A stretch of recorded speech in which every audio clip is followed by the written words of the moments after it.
It all began with a single missing line buried deep inside the revised Coronation archives, a line that palace historians were certain had existed only a few days earlier. Queen Camilla's name, which had once been permanently recorded beside King Charles III in official ceremonial documentation, had quietly disappeared without any explanation or public statement. There was no official clarification, no press release, and no sign of how or why the change had been made. According to insiders familiar with internal palace operations, Prince William himself allegedly authorized the revision during a tense late-night review meeting at Kensington Palace. What appeared at first to be nothing more than a routine clerical adjustment quickly escalated into something far more serious, triggering whispers of an internal royal purge that some compared to the level of tension last seen during the abdication crisis. Within palace circles, people began to question whether this was truly about paperwork at all, or something much deeper involving control, legacy, and the future direction of the monarchy itself. At first, almost nobody inside the palace paid much attention to it. In the complex world of royal administration, documents are constantly updated, titles are adjusted, dates are corrected, and formal language is quietly refined as time passes. It is a system where small edits happen every day without raising concern. But this time, something felt different. Palace archivists reportedly froze when they discovered that multiple ceremonial references connected to Queen Camilla had been either reduced or completely removed from sections of the official coronation documentation linked to the sacred records of May 2023. According to royal correspondents who have followed the situation closely, these were not accidental corrections or routine formatting updates. Instead, the changes appeared deliberate, precise, and carefully executed. Even more striking, insiders claim these revisions were not made at a junior administrative level but were allegedly approved at the very top of the institution. The realization created immediate tension within archival departments, as staff members struggled to understand whether they were witnessing standard modernization procedures or the early signs of a controlled internal restructuring of historical records. The silence surrounding the matter only deepened suspicion, as no one in authority offered any explanation or reassurance about what had actually taken place behind closed doors. According to sources familiar with royal correspondence, the changes affecting Queen Camilla's references were not accidental edits or routine administrative updates. Instead, insiders describe them as deliberate, highly controlled, and almost surgical in nature. What shocked many observers even more was the claim that these revisions had allegedly been approved at the highest level of the institution, with Prince William himself reportedly linked to the authorization process. The timing of these developments made the situation even more sensitive. King Charles III, who had already been facing growing health concerns since early 2024, was reportedly becoming less active in several internal palace matters. While public appearances continued under strict management and controlled conditions, insiders suggested that real decision-making within the monarchy had slowly begun shifting toward succession planning much earlier than the public realized. Within this changing environment, meetings became more focused, discussions more restricted, and internal reviews more closely tied to long-term planning for the future of the crown. It was in this atmosphere that Prince William allegedly began reviewing what aides privately referred to as legacy-sensitive materials, documents that directly influence how Charles's reign would be remembered in history. Even the mention of this phrase reportedly caused unease among senior royal staff, because within the monarchy, legacy is not just history, it is authority, reputation, and long-term power combined into one. Any suggestion of altering how that legacy is recorded or presented immediately carries deep institutional weight, which is why these developments quickly became a source of growing concern inside palace circles. Within the royal household, the official records of a coronation are treated with almost sacred importance, preserved as part of the institution's long-term constitutional memory. These documents are not viewed as ordinary paperwork but as historical foundations that help define how each reign is understood by future generations. Because of this, even the slightest alteration after the fact is normally approached with extreme caution and requires multiple levels of approval. That is why the reported changes connected to Queen Camilla's ceremonial references caused such concern among senior historians and archival staff. According to insiders, several experienced archivists were visibly unsettled when they realized that portions of the coronation documentation had been adjusted in ways that significantly reduced or removed earlier references to her role. Some staff members reportedly began quietly comparing different versions of the records to confirm whether these changes were real or simply misunderstandings caused by formatting updates. As the inconsistencies became harder to ignore, discussions started circulating within restricted internal channels about whether this represented standard modernization of historical language or something far more intentional. The uncertainty itself created tension, because in an institution like the monarchy, even the perception of unauthorized historical adjustment can raise serious constitutional questions. What made matters even more sensitive was the growing realization that these changes were not isolated incidents but appeared to follow a consistent pattern across multiple sections of the archival material. This pattern led some insiders to believe that a coordinated review process might be underway, although no official explanation was ever provided to confirm or deny these suspicions.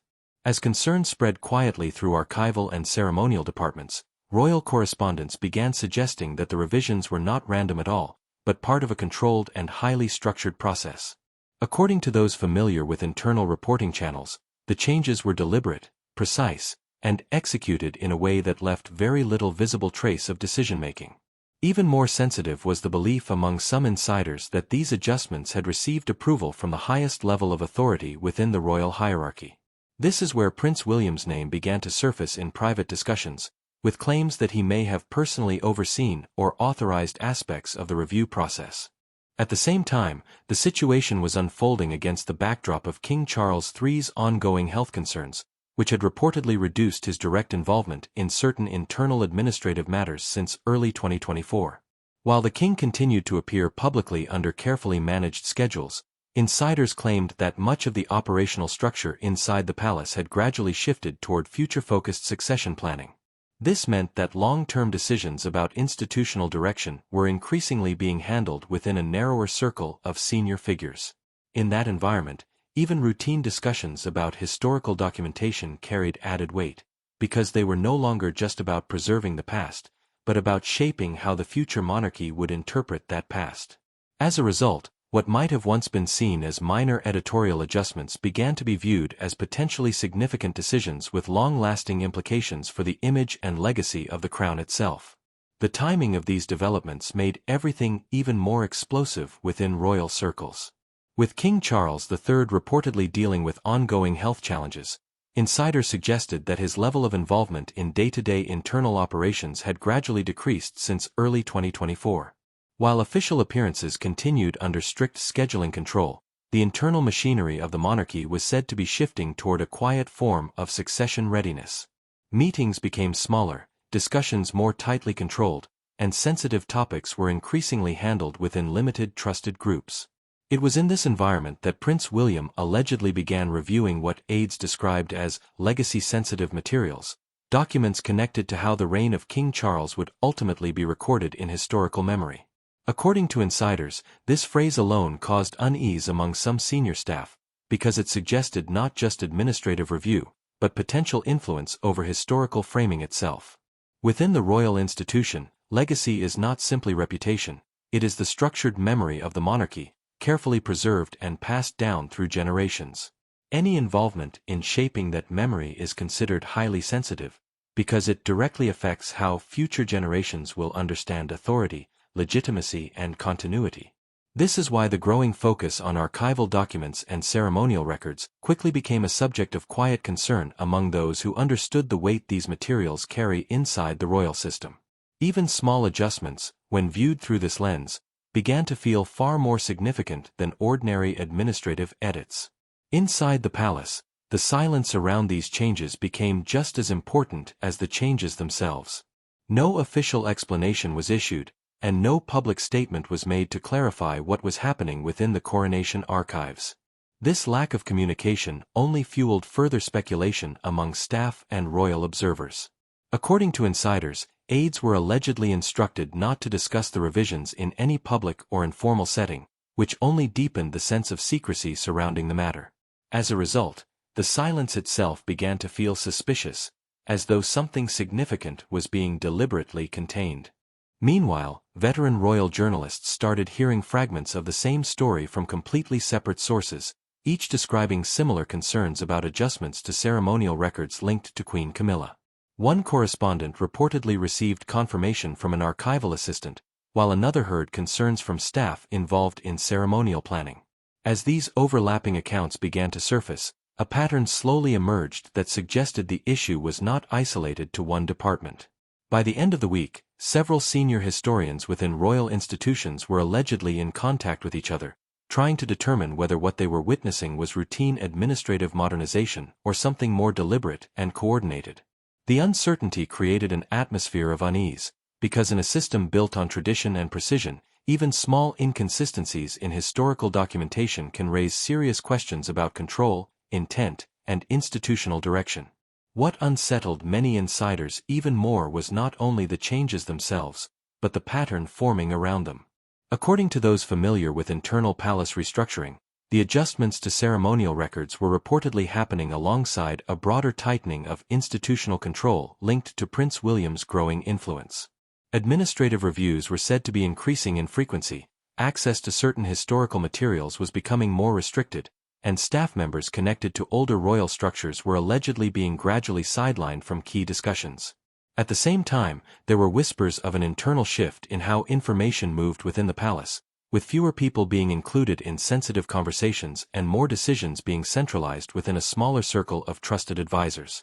Some insiders described this as a quiet but noticeable consolidation of authority, where long-standing roles and traditional access routes were being re-evaluated without public acknowledgement. Adding to this atmosphere was the symbolic weight of Queen Elizabeth II's legacy, which still strongly influenced internal thinking.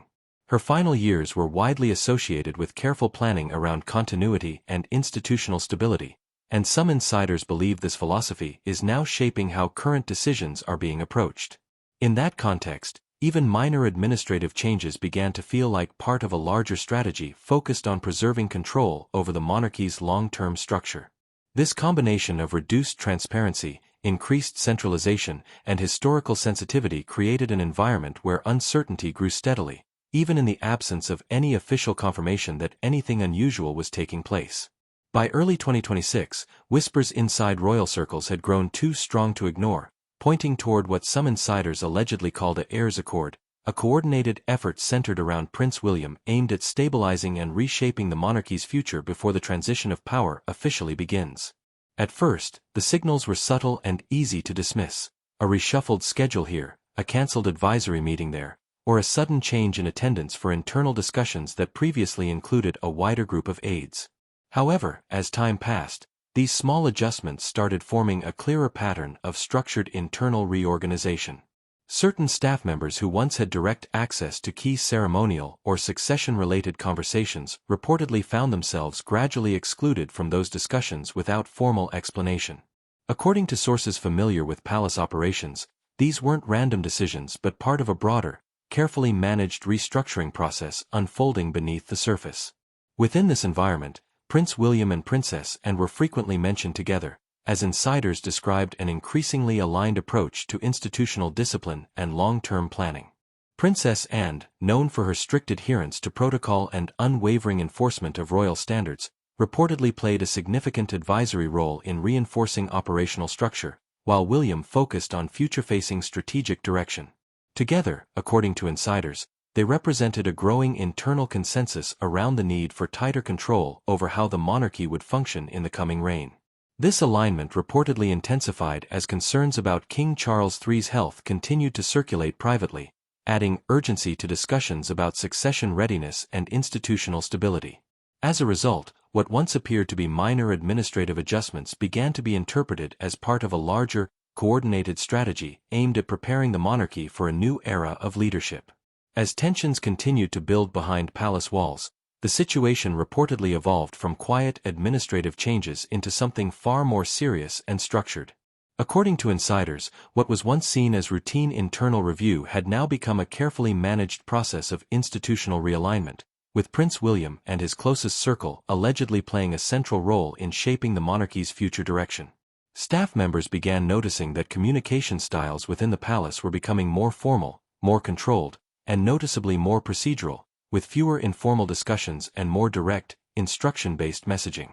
This shift in tone contributed to a growing sense that something fundamental was changing within the institution, even if nothing was being publicly acknowledged. At the same time, Princess Anne's influence was frequently referenced by insiders as a stabilizing force behind stricter enforcement of royal protocol, reinforcing a culture of discipline and hierarchy. Meanwhile, Queen Camilla's position reportedly appeared less prominently in certain internal planning contexts, as adjustments to ceremonial and administrative references continued to circulate quietly through official channels. For those observing closely, these developments were not isolated events but part of a broader evolution in how the monarchy was preparing for the future. Supporters of Prince William's approach described it as necessary modernization, focused on clarity, continuity, and long-term survival of the institution in a changing world. Critics, however, viewed it as a more rigid consolidation of control that risked reshaping the monarchy's internal balance in ways that would only become fully visible in the next reign. Through it all, King Charles III was portrayed by insiders as being caught between two pressures: his personal loyalty to Queen Camilla and the growing institutional momentum toward future succession planning. As these competing forces intensified, the monarchy increasingly appeared to be entering a transition phase that extended beyond individuals and into the very structure of how royal authority and historical memory are defined. In the end, the controversy surrounding the Coronation archives came to symbolize something much larger than a missing name in a document. It reflected a monarchy quietly preparing for its next chapter, where control, legacy, and history itself are being carefully recalibrated for the future.